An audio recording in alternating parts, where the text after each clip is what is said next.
Marrom e Amarelo. Este é o título do novo livro de Paulo Scott, editado pela Alfaguara em 2019. Federico e Lourenço são dois irmãos.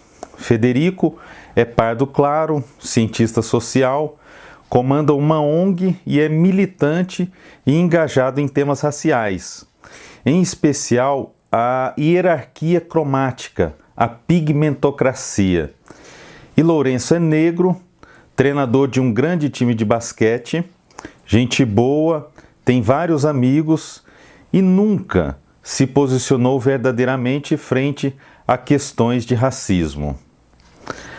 Ambos cresceram no subúrbio de Porto Alegre, em um bairro chamado Partenon, e estão acostumados a ocupar posições de destaque na sociedade. Lourenço é marrom e Federico o amarelo do título. Federico, em sua juventude, cobra dos pais a negritude no conceito cunhado por Aimé Césaire. Federico entendia a casa como primeiro local de reivindicação da cultura e da identidade negras, mas seus pais sempre afirmam que essa questão é muito mais interior do que exterior. Os pais entendem que em casa a paz deve reinar e lá dentro nada de temas complexos, portanto. O livro, esse romance, é narrado por Federico, que logo no início é chamado a compor uma comissão em Brasília. Essa comissão vai discutir as regras para os processos de heteroidentificação dos candidatos a cotas, já que o método usado até então, o da autodeclaração, parece estar com sérios problemas. Com o novo governo, chega então a ordem de se montar essa comissão. Essa comissão vai definir os critérios objetivos pelos quais um candidato a determinada vaga vai ser definido como negro ou pardo. Nessa parte do livro, os membros dessa comissão têm interessantes discussões sobre esse assunto, que, claro, passam profundamente por questões de identidade. Há discussão sobre o fato de a cor da pele ou outros traços fenotípicos não definirem o negro ou o pardo. A identidade seria construída por uma sensação de pertencimento, que obviamente passaria por uma definição mais ampla de cultura. Federico, nessa comissão, ao mesmo tempo que deseja mostrar seu poder, tentando fazer com que sua opinião valha mais do que as demais opiniões e seja respeitada, carrega também uma profunda dúvida sobre sua própria identidade, moldada até certo ponto em conflitos que viveu ou que presenciou.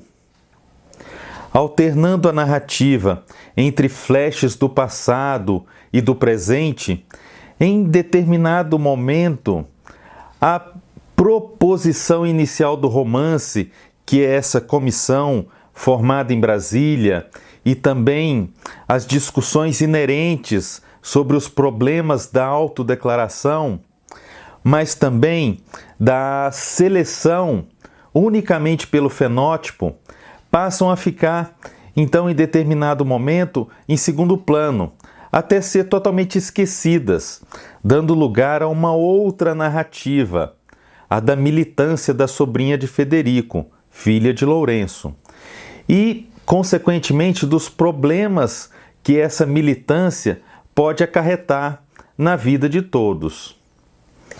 Essa mudança de foco narrativo serve para sublinhar que, embora muito importantes, as discussões sobre o software para identificação e bem como as normativas a respeito do tema, de um jeito ou de outro, seriam atropeladas pela vontade desse novo governo. A comissão, ela servia ao propósito de atenuar uma crescente vontade de participação por parte de algumas partes da sociedade. Essa mudança do foco narrativo, ela pode ser interpretada também pelo fato de que não há ainda respostas decisivas para os questionamentos levantados e que neste momento o importante é a discussão, é cada um defendendo a sua visão, a sua cultura, para que tentem então convergir a uma identidade. O racismo no Brasil, ele é sobretudo estrutural. E uma das formas disso mudar seria, portanto, acabar com as estruturas que criam e que também sustentam o racismo. Em vários momentos, há descrições minuciosas de lugares em Porto Alegre, por onde Federico passa e também os outros personagens, o que inclui nomes de ruas, de estabelecimentos, bares, padarias, etc.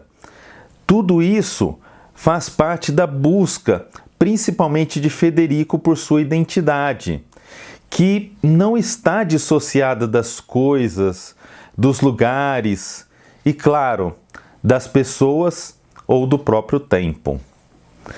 O estilo, muitas vezes torrencial, com uma estrutura narrativa com pontuações próprias, exige um grande domínio da técnica narrativa. Isso para que o leitor não se perca e também não se desinteresse pela história. As idas e vindas temporais, os diálogos muito bem construídos, os temas difíceis e o tratamento dado a esses temas difíceis fazem deste livro de Paulo Scott um ótimo livro. Mesmo sabendo que a estrutura dialógica contida em uma obra literária, ela não corresponde à estrutura da oralidade, pode-se reconhecer um grande esforço de Paulo Scott de se aproximar um e outro. Como a mãe de Federico diz em determinada altura do romance, nenhuma boa história deixa de fora o que é denso, o que é pesado. O leitor terá em mãos, portanto, um livro denso, um livro muito necessário nos dias atuais, mas não só isso. Trata-se principalmente de literatura, de uma literatura de altíssimo nível. Eu vou ler agora o início desse romance para que vocês tenham uma ideia do estilo de Paulo Scott. O funcionário que me acompanhava se adiantou, abriu a porta sem pedir licença, entrou e fez sinal para eu entrar também. Fiquei diante daqueles 8 desconhecidos que aguardavam por mim, aqueles 8 que faziam parte da comissão idealizada pelo novo governo para achar uma solução adequada, candidata a ser uma das tantas soluções adequadas equivocadas do novo governo, por causa que de súbito tinha se tornado a aplicação da política de cotas raciais para estudantes no Brasil, país sonâmbulo, gigante ex-colônia da coroa portuguesa na América do Sul, rotulado mundo afora como lugar da harmonia étnica, da miscigenação que tinha dado certo, lugar onde a prática de homens brancos estuprando mulheres negras e mulheres indígenas tinha corrido solta por séculos, e como em quase todas as terras batizadas de um novo mundo, tinha sido assimilada, atenuada, esquecida, onde no século XX nunca ninguém ousou, ao menos não a sério, promulgar lei escrita que proibisse negro de se juntar com branco, branco de se juntar com indígena, indígena de se juntar com negro, país número 1 isolado no ranking das supostas democracias raciais do planeta, estandarte de um tipo de cordialidade única, episódica, indecifrável, que os desavisados generalizavam como sendo a incomparável cordialidade brasileira. Sem aguardar que eu ou um dos 8 falássemos qualquer coisa, o funcionário começou a me apresentar, errando logo de cara, como várias pessoas desatentas também erravam, o meu primeiro nome, me chamando de Frederico e não Federico, mesmo tendo diante dos olhos a folha 4, onde estava impresso em fonte Arial tamanho 14, um breve currículo com o meu nome na grafia correta, currículo que ele, desconsiderando a existência de um troço chamado Wikipédia, só podia ter montado a partir de notícias que catou sem qualquer critério na internet. Informou que eu tinha sido um dos idealizadores do Fórum Social Mundial de Porto Alegre, que era um importante pesquisador das temáticas da hierarquia cromática entre peles, da pigmentocracia e sua lógica no Brasil, da perversidade do colorismo, das políticas compensatórias e sua incompreensão pelas elites, que assessorava ONGs no Brasil, na América Latina e no mundo afora, que eu tinha sido consultor da Adidas, sim, da Adidas, a famosa empresa de produtos esportivos de alta performance fundada na Alemanha. Ele teve o desatino de enfatizar, como se fosse o ponto alto da minha biografia, e pensei em interrompê-lo. Explicar que nunca tinha sido consultor da Adidas porcaria nenhuma, que só intermediei o contato de uma agência que fazia publicidade para eles com artistas do grafite de rua de Brasília, por uma série de vídeos feitos para rodar no Vimeo, no YouTube, no Instagram. Ação inspirada numa velha campanha produzida nos Estados Unidos nos anos 1980, em torno do slogan "Skate não é crime", mas acabei não interrompendo. Deixei que prosseguisse para o bem da minha pressão arterial de homem de 49 anos, mantida sob controle à base de Naprix 5 mg ingerido todos os dias pela manhã, e último indicado pelo ilustríssimo senhor novo presidente da República, para integrar aquele grupo de pretensos notáveis, e quando chegou ao fim, não sem antes aplicar de leve um tapinha de boa sorte nas minhas costas, ele, o funcionário que errou o meu nome, se retirou.